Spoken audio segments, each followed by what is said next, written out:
حرمت روح پیمبر یک نظر کن سوئے ماں. السلام علیکم ورحمۃ اللہ وبرکاتہ. ناظرین کرام، ایک سوال بار بار آتا ہے اور لوگ وہ سوال کثرت سے پوچھتے ہیں، اور وہ سوال یہ ہے کہ بینک میں جو پیسہ ہم جمع کرتے ہیں اور اس بینک میں متعینہ مدت تک کے لیے جب ہم جمع کر دیتے ہیں تو اس سے ہمیں اپنی پونجی سے ایک زائد رقم ملتی ہے جس کو ہم انٹرسٹ کا نام دیتے ہیں. تو سوال یہ ہے کہ کیا انٹرسٹ جو بینک ہمیں دیتی ہے اس کا ہم اپنے مصرف میں استعمال کر سکتے ہیں یا نہیں؟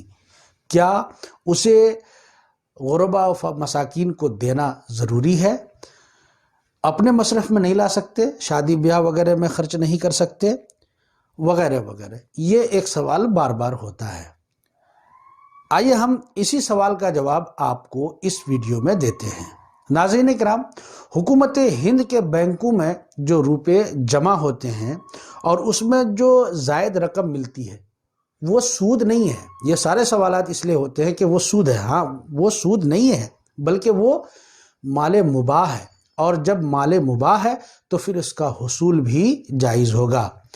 عموماً یہ جو رقم ملتی ہے زائد انٹرسٹ کے نام پر، یہ فکس ڈپوزٹ ہے یا سیونگ اکاؤنٹ وغیرہ ہے، اس میں یہ زائد رقم ملتی ہے. لہٰذا جب وہ رقم ہمارے لیے حلال اور مباح ہے تو پھر ہم اسے اپنے مصرف میں بھی استعمال کر سکتے ہیں، اپنی ضرورت میں استعمال کر سکتے ہیں، شادی بیاہ میں بھی استعمال کر سکتے ہیں. اس میں کوئی حرج نہیں ہے. ہاں، اگر آپ یہ چاہتے ہیں کہ نہیں ہم اسے اپنے مصرف میں نہ لائیں تو بہتر یہ ہے کہ پھر اسے آپ غرباء، فقراء و مساکین میں تقسیم کر دیں، مسلمانوں کو دے دیں، کسی دینی مدرسے میں جمع کر دیں.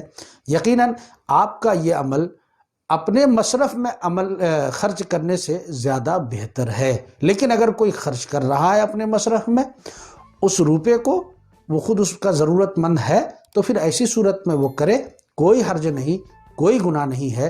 اس کو سود کا نام دیا جانا بالکل غلط ہے. ناظرین کرام، مجھے امید ہے کہ آپ کو یہ مسئلہ اچھی طرح سے سمجھ میں آ گیا ہوگا. آپ ہمارے چینل کو سبسکرائب کر دیجئے، ویڈیو کو لائک اور شیئر ضرور کر دیں. السلام علیکم ورحمۃ اللہ وبرکاتہ.